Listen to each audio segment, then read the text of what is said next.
This is The Second Studio, hosted by two architects, myself, David Lee, and Marina Borderonnet. This week it's the two of us in the studio. What are we talking about? I don't know. Let's talk about review again. I graduated so many years ago. I'm so tired of talking about school, but still you always manage to bring that on. After hours, you always talk about architecture. You always talk about school when I don't like. Are we talking about that? About what? Reviews. What else do you have on your board? No, that's what I'm bringing to the table. So if you have something else, that's fine. If you don't, then you can't complain. This is the same thing again. Nothing's happening in my life besides work, David. So all right, reviews it is. So, yeah, sponsors. Stop juggling multiple pieces of software and struggling with design-unfriendly spreadsheets. Programma, built by designers for designers, provides an integrated suite of tools for every phase of your project, from mood boards to advanced specification tools, procurement tracking to project management. Seamlessly integrated, easily shareable, and always current, Programma reduces redundancy and minimizes costly errors. Join InterDesign movers and shakers by starting for free at programma.design/secondstudio. Experience the difference with Programma, software built for InterDesign workflows. Architects, design leaders, founders redefining the industry. If you want to shape not only buildings but the businesses behind them, this is your moment. Future London Academy's Executive MBA takes you inside the boardrooms of Pentagram, Uber, Zaha Hadid Architects, and Google, where you will master finance, strategy, and operations from the people who already excel at them. Study alongside peers, transforming the industry worldwide, and do it all in just 9 intensive weeks over 1 year between London and California. Award-winning, transformative, crafted for design and architecture leaders with 15 plus years of experience.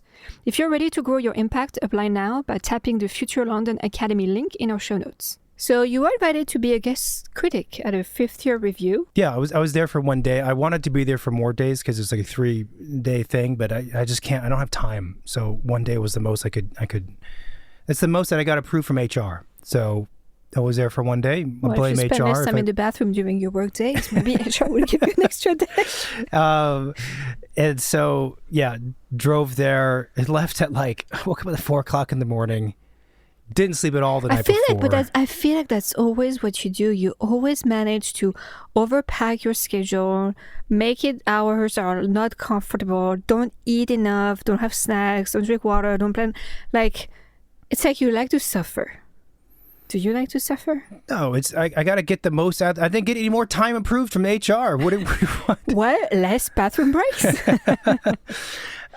So I woke up super early, didn't sleep at all the night before, got in the car, drove 3 hours, got to the place, kind of fucked up because I was like, I'm going to get in, check in the hotel, maybe take a shower. You said that the night before, and I'm like, you can't check in an hotel at 8 in the morning, and you're like, your response was confusing, but also really funny. You're like, what do you mean? It's self-checkout, self-check-in. And I'm like, yeah, doesn't mean you can get in at 8 in the morning, because if the room is booked before you, people might still be in their bed. And then you're like, well, let me check. And then you're like, okay, well, I can check in at 4 p.m. I'm like, well, I told you. So I'm not one of the people who, there's some people we know and you meet, you see, they can travel. They can travel across the world and show up and go and do stuff. I'm like, no. When I get to a destination, even if it's a few hours of driving, I need to be in the hotel room, decompress, whatever, before I go out into the day. But that didn't happen. So I used the school bathroom and whatever. But anyway, the reviews were full days. All 3 days are that way, I believe. But it's 9 to 6:30 because things run always a little bit late. And the first session, the morning runs long as always. So, and I had to move the car, whatever. So I had 15 minutes to eat lunch. And so it was a full day. And anyone who does critiques, you know that by the end of the day, it's exhausting. Even teachers, full-time teachers who do this for decades, they're like, yeah, it's exhausting to do this. It's the brain attention that it takes, and the understanding, and then you're making sure that what you say is meaningful and helpful to the students who are presenting. And yeah, it's a lot. We were talking the other week on the show about stamina, and maybe it was during the personality index test thing we were describing. And actually, architects doing all-nighters and whatever is one thing, but being a critic and a teacher a critic when you have a full day like what I described, or a teacher where you have like a 6-hour class and you're reviewing 18 students during desk crits, you want to talk about brain power stamina. That is like a really good test of someone's endurance. And in the recording of the PI index, whatever, I was remarking that a lot of times, not a lot of times, but sometimes in conversations, in group conversations with people, we're trying to problem solve something, people will fade out and I won't. I'm not saying I'm good and coherent, but I won't fade. I won't be as tired. I think if I took those people who fade out, they could never fucking make it through half of a day of critiques. Like it is tiring. Yeah. But it's because, so for people listening, for context, each student gets about 25 minutes in this case. So supposed to be like 5 minutes of them presenting. It's always like 12 minutes of them talking. And then the rest of the time is for feedback and conversation between the critics. The panel is like 5 people and then the student. And it's back to back to back to back, And every project is different. Every student is presenting a year's worth, 9 months worth of work. It's thesis, so they all have different ideas. And it's a lot because it requires you as a critic to sit down, be in front of the student and be just like totally open, alert, and like your eyes are wide and your ears are open. Take it all in, try to understand what they're saying because they're students, so a lot of times it's not super clear. Look at the visuals, the pinups, look at the digital stuff, listen to what they're saying, formulate thoughts, critique their stuff, understand what they're saying, have something interesting to say it in a way where it's not going to be like totally offensive, say it in a way where it works with the other critics so they can participate, respond to what they're saying. And so you create you have to step into a whole world of a universe of thought, a year of research of thought, decipher it, do all that stuff, and then on to the next one and repeat the whole thing. And so, you do that 16, 17 times or in a day, like by the end of it, it's like speed dating. Kind of, yeah, with a back-to-backness, yeah. And I think what not the school that I'm does, a speed dating expert, but but I think the critics, the school was smart because they roughly pair the projects so that they're sort of related topics. So you're not like having to transition from like urban scale to interiors to like space. It's sort of the same, but you still do have sometimes pretty hard contrast. And yeah, it's a lot. And it's funny because at the end of the day, we all go out for dinner, and the dinner is, everyone that participated, and they're mostly teachers of the school, and they're more tired than some of the critics. They're just as tired as the critics. But yeah, so I was there just for one day. It was a lot of fun. It's good. Yeah, you had to have your bachelor getaway. It's good. It's good. It's a different side of the architecture brain. It's kind of fun and I think good to exercise it. Did you feel like it was hard for you to, I don't know, step back into a more conceptual way of thinking about architecture when you were there? Because the fact that you're not teaching anymore and you're just kind of like on the, more real side of architecture from a, 5 days a week.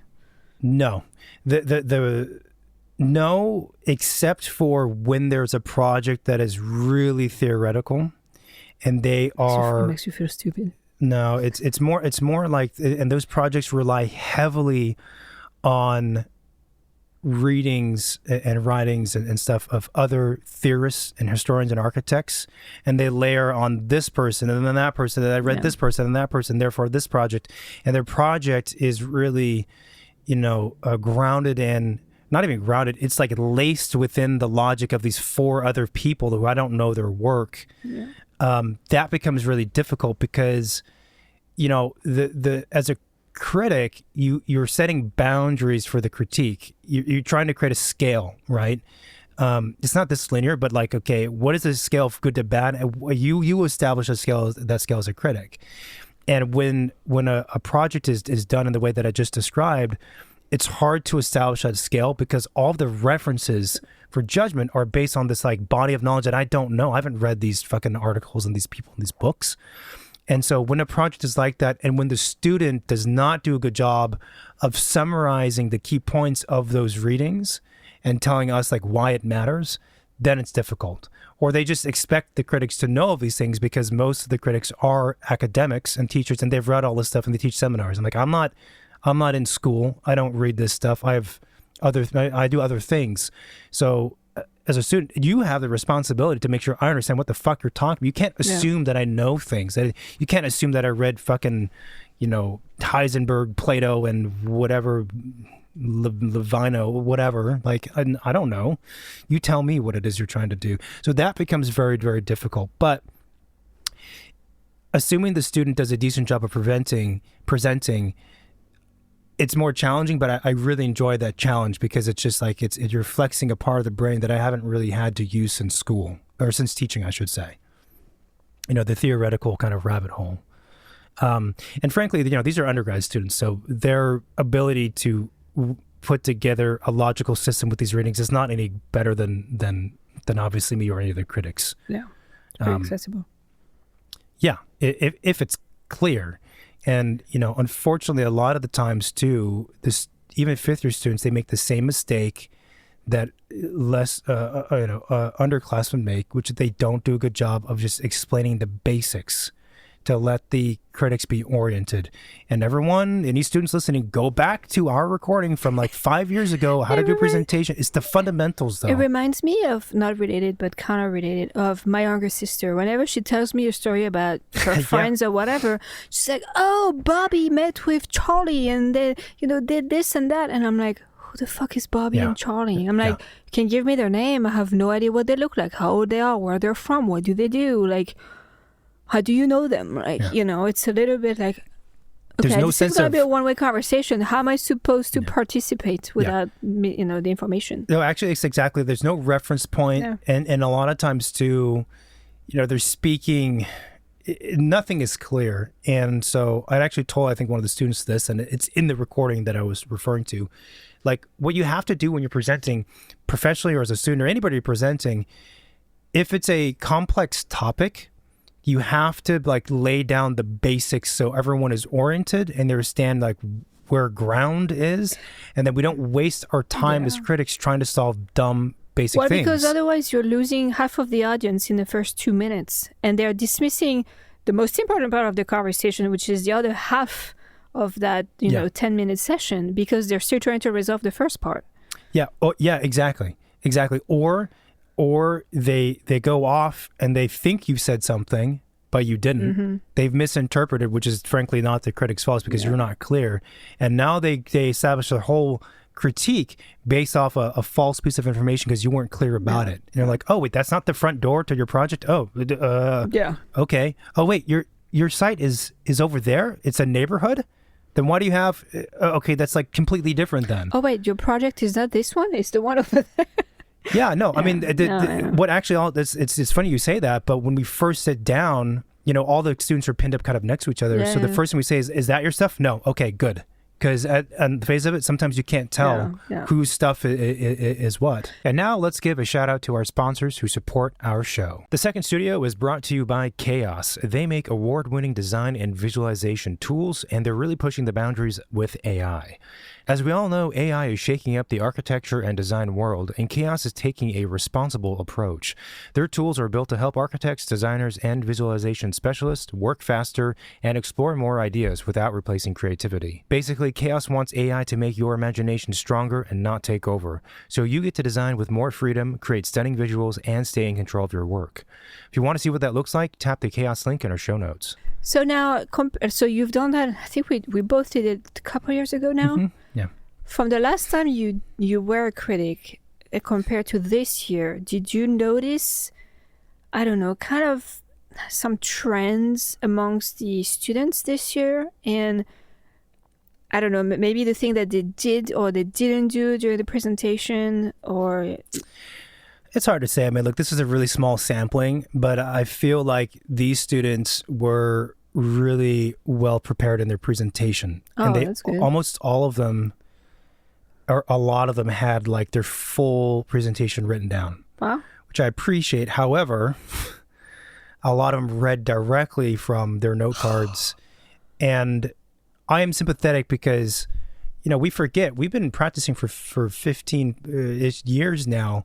So like we have a lot of experience doing presentations. They have a lot less. So I'm sympathetic to some students. They get so nervous that like reading is a safe space. And I can a little bit understand when teachers are like, look, just read your thing. Otherwise, you're going to fuck it up so bad, you're not going to get any good feedback. But by fifth year, I really think you should be able to do most of it without relying on a note card. I feel like maybe reading your... So I think it's great that they write their presentation because it makes them think about the order, what they're going to say, when they're going to say it, and make sure they don't forget to say the things that, they should, right? So I think that's good. Reading, I think unless you're like... English is not your first language and your accent is really bad or your vocabulary is really bad or you're extremely shy or something and that's kind of like your safety blanket, maybe that's okay. But you shouldn't be reading. Like do bullet points, flashcards with bullet points, hit the points, like try and like engage with the audience. Otherwise you're just facing down reading. You're not looking at who you're talking to, right? And also how many students who read their stuff are exciting readers to listen to? No, none. So that becomes a problem, like more practically toward the end of the day when the critics are tired, especially one who drove. And I was relying on a coffee for the afternoon, and they ran out of coffee. I was like, fuck, I fucked up. Should have brought my own coffee. But so it becomes a problem practically at the end of the day when you're in the back half and you're reading. It's like, forget about it. Like the brains of the critics are fried. Yeah. So so the reading thing is difficult. It's difficult. I also think that a good argument for not reading is that the decision to read instead of just speak is, I think, sometimes made in part because like, okay, therefore I'm going to be able to say all the stuff I want to say. But truthfully, the amount of words students use to present a project, 75% of them don't need to be said. It's like you're saying too much. You're using too many long words. You're using too many complex words, too many complex sentences. Don't do that. Just like tell me like what it is you saw as an issue. Where did the research come from? Like you have to reference your research.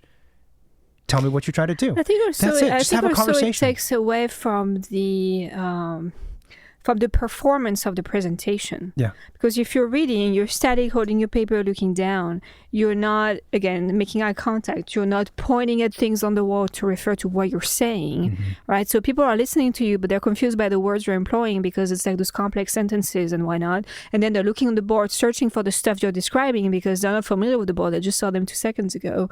So it seems like maybe practice reading the presentation at home like the day before or something, just so you have your stuff in your head, but actually don't do it the day of because you're missing all of those interactions. There's also a danger, I think, when you have the text that you've worked on so much, the text gets overworked. It also becomes a dishonest presentation because the text builds a shield around you and allows you to present a version of yourself or a version of the project that is probably not real. Now, I fully get and I understand that there are times when you have a project that for you as the creator of the project, it's so new.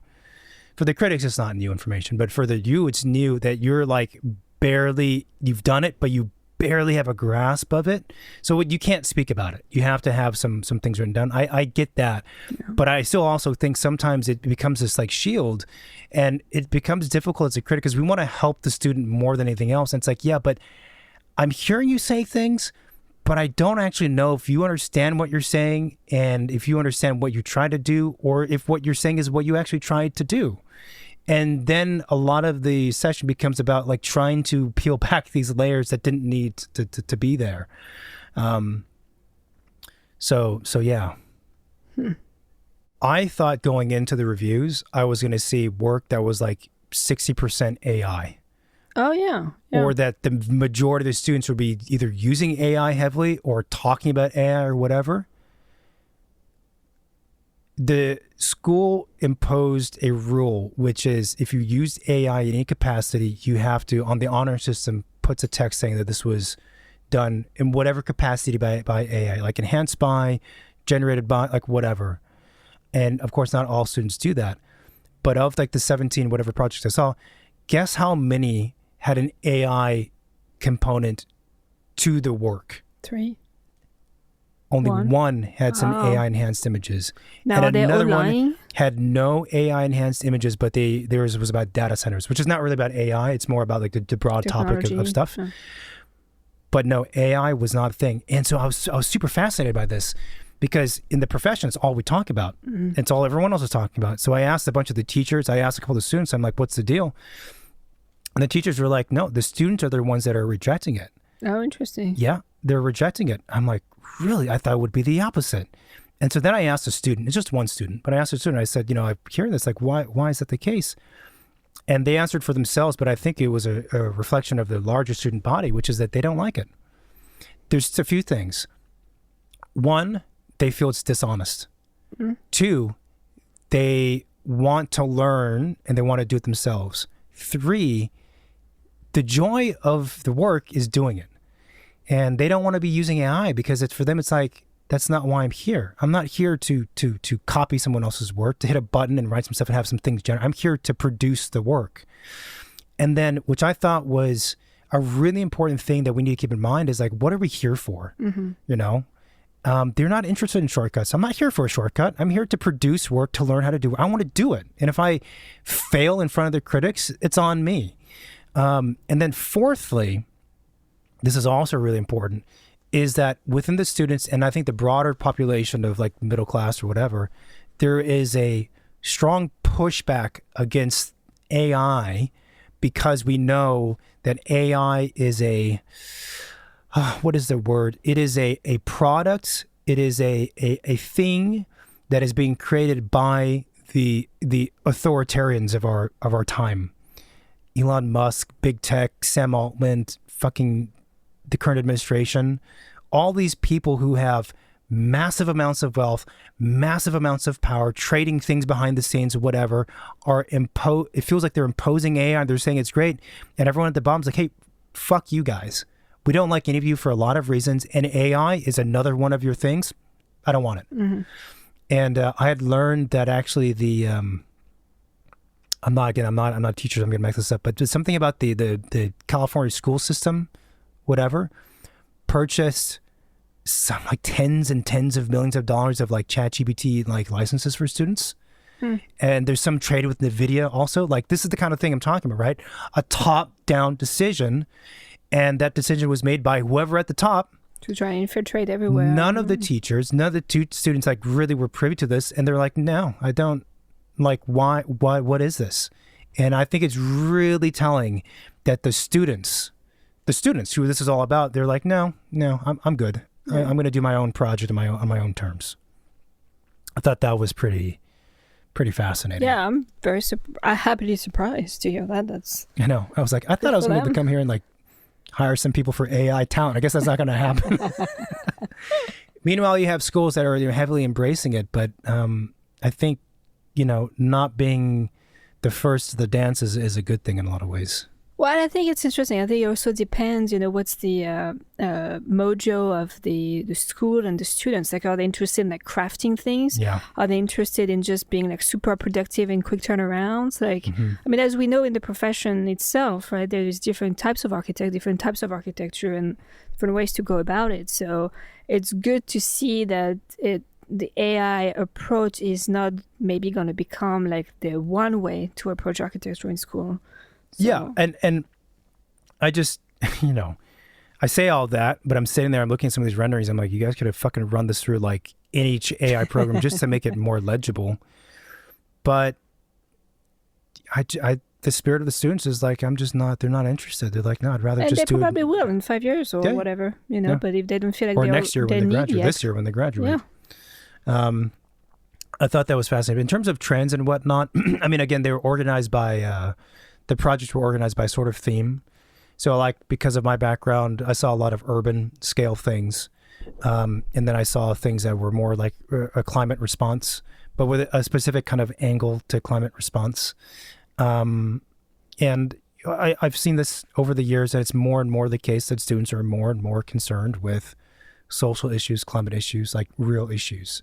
And it's always a challenge to how do you look at those problems and how does that translate and inform an architecture? Like, how do you produce an architectural design logic from that? Well, and how do you Stuff. retain those interests once you graduate and start working for a firm who might or might not, be thinking about those things? Agreed. But I think I think it still, keeps you like your own interests would shape however way you approach the things that you're going to be working on, no matter what office you're in. But so this is an interesting question, because the one answer, which is kind of one position to take, is to say, well, no, like most offices aren't going to care. So what is the point of this, right? Mm-hmm. And that logic, the idea is the school is meant to prepare students for the workforce.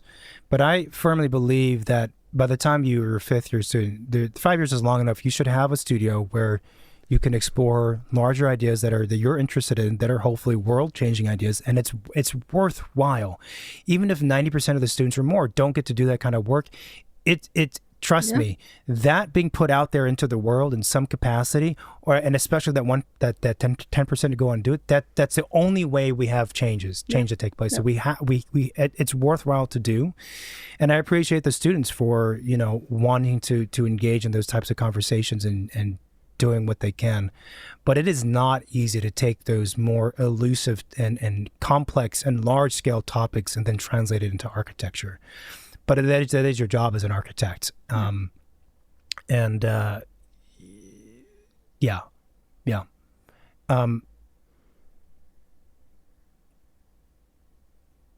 the distinct thought when I was there, though, that like you might have found it interesting if you had come where you've been utterly bored out of your mind, because a lot of the feedback, like. Well, I probably wouldn't have been put on the same topic as you, so maybe. I don't know what would your topic be? French stuff. Butter. Yeah, I mean, every student is unique and blah blah blah blah blah. But at the end of the day, it's kind of like the same. The feedback that needs to be given is the same feedback. I mean, I remember from 2 years ago. I think at the end of the day, my feedbacks were kind of like repeating themselves. Because what they need to hear is kind of like the same thing that most students need to hear. A lot of the things I remember from last time was like, you needed to push further. And it's hard. It's easy to say, but I feel like, and it's hard also because fifth year, like you have so many questions. You're trying to find like what is the main question you're trying to answer, and like all of that takes time, right? And then you're like approaching the end of the semester, you're graduating, and you have to like come up with a formal proposal and get all the beautiful deliverables ready for your pin-up and all that stuff.